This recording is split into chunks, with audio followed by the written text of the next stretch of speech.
Hello, everyone, and welcome back to another episode of Acupuncture's My Life, Eastern Nutrition. Now, I know some of you are probably wondering as to why we're doing an Eastern Nutrition special today. Well, that's because Chef Kiara and myself, we sat down and we had a nice discussion several hours ago on the topic of foods that can enhance brain health. What brought that up was, I have tons of patients coming in, and yeah, doc, I work out, and I also do spiritual exercises as well as physical, so forth and so on. And I have different conversations, different patients, different individuals that I meet at health fairs and supermarkets, personal friends, and then global colleagues who are acupuncturists. And I don't hear much in the way of how or things that individuals do to improve their brain health, which is also important.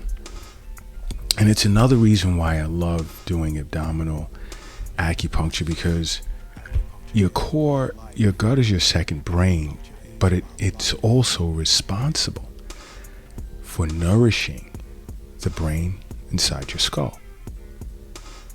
And this nourishment is derived from the spleen and stomach, which represents the middle jiao to an acupuncturist. This is why I say over and over, see a local acupuncturist. You have to begin engaging in regular wellness visits along with your annual visits with your physician. But regular wellness visits with an acupuncturist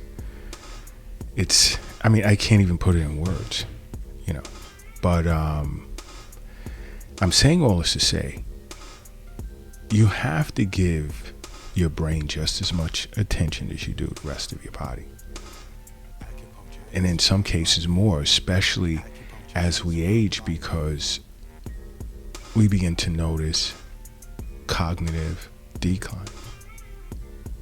And it really starts to kick in by the time you reach your 60s and early 70s. That's why, I decided to do this podcast, because, whether you're in your 20s, 30s, 40s, 50s, doesn't matter. Start focusing and working on your brain now. Of course, exercise is great, reducing your stress levels, and attempting to find ways to seek mental stimulation, along with eating foods that are good for your brain. Because these types of foods will keep your heart and blood vessels healthy, and they'll also protect you from chronic illnesses. But I'll just go over a few main foods like blueberries. Eating blueberries regularly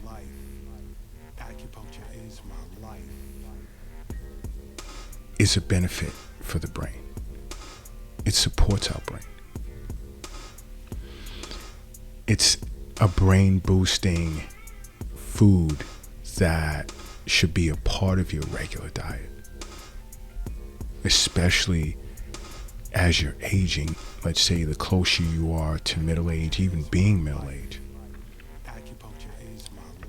Why? Because blueberries lower your risk of Alzheimer's disease, dementia, and it slows down the rate of cognitive decline by improving neural activity in the brain, as well as enhancing memory performance.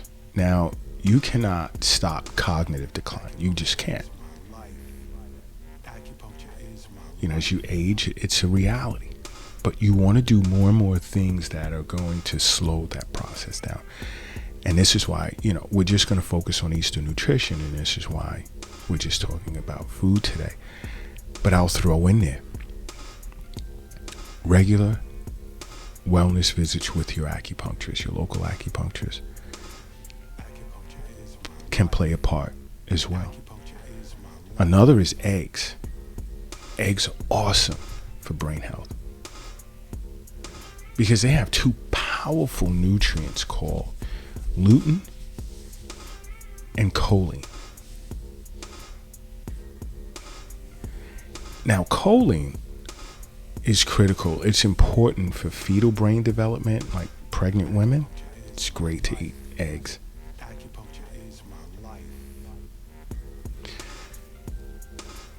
But eggs have the highest amount of choline out of all other foods.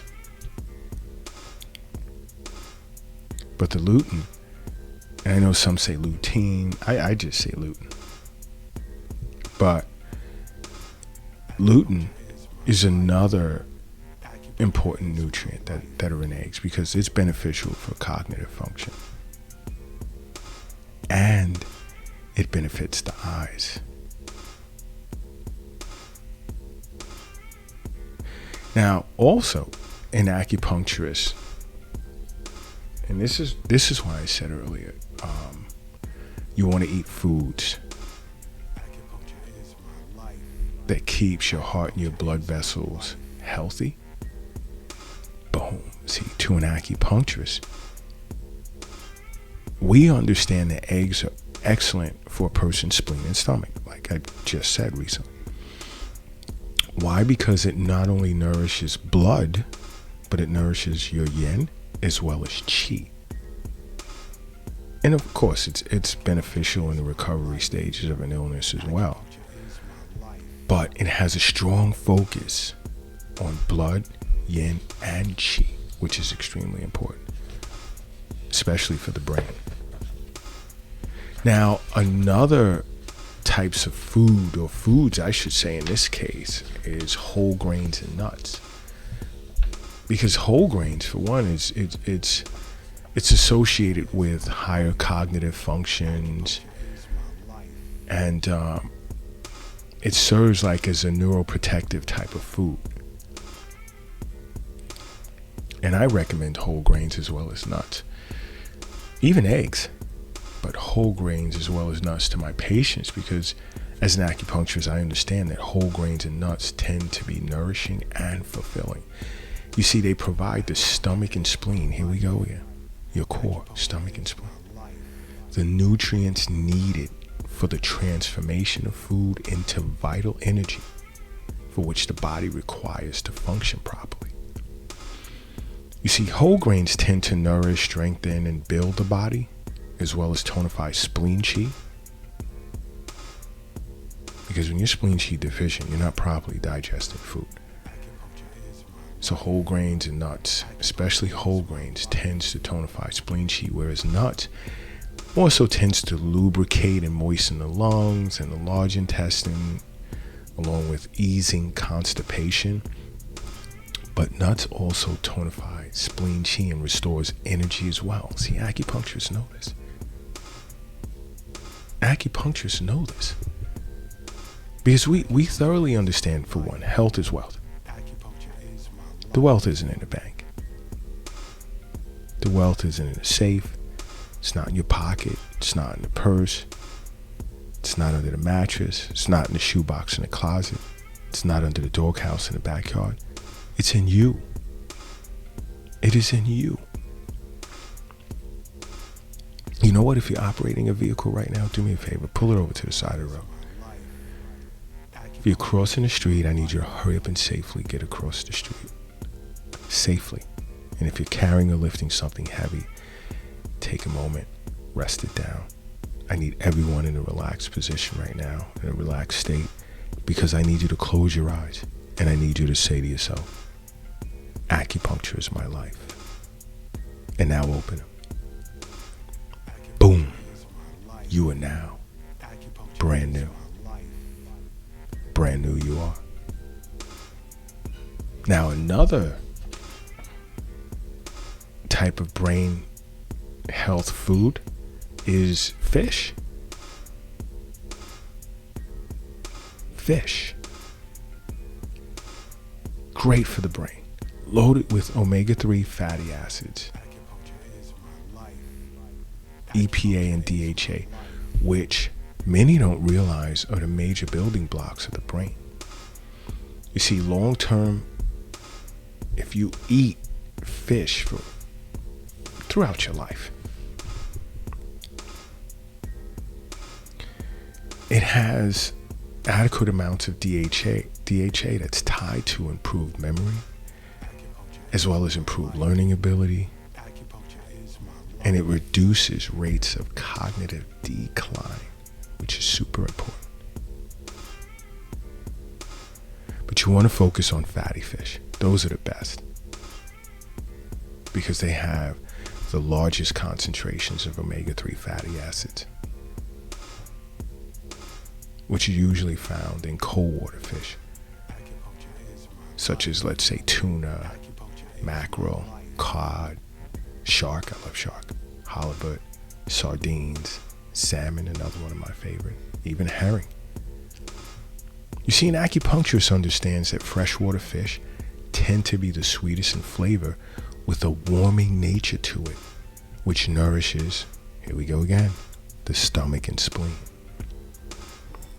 Now, saltwater fish, as an acupuncturist, I understand, are usually more cooling and it's cold and salty, which tends to nourish yin while reinforcing the liver and the kidneys. Please remember that. I tell this to many of my patients.